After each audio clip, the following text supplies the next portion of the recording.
साधकं कलाधरावतंसकं विदासि लोकरक्षकम् अनायकैकनायकं विनाशिदेवदैत्यकं नताशुभाशुनाशकं नमामि तं विनायकम्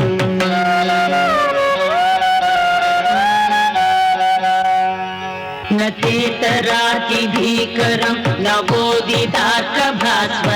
न मत्सुरारिनिर्जरं न ताधिकावदुद्धरं सुरेश्वरं निधीश्वरं गजेश्वरं गणेश्वरं महेश्वरं तमाश्रये परात्परं निरन्तरम्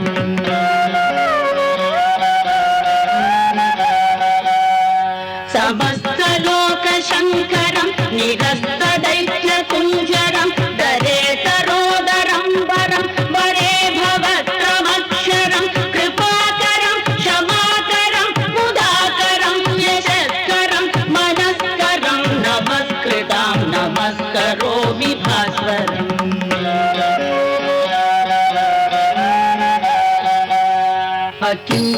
अकिञ्चनार्तिमार्जनं चिरन्तनोक्तिभाजनं पुरारिपूर्वनन्दनं सुरारिगर्भचर्वणं प्रपञ्चनाशभीषणं धनञ्जयारिभूषणं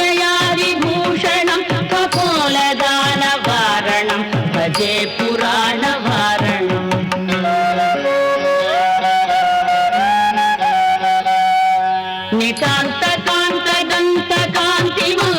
नितान्तकान्तदन्तकान्तिमन्तकान्तकात्मजम् अचिन्त्यरूपमन्तहीनमन्तरायकन्दनं निरन्तरे निरन्तरं वसन्तमेव योगिनां त्वमेकदन्तमेव तं विचिन्तयामि सन्ततम्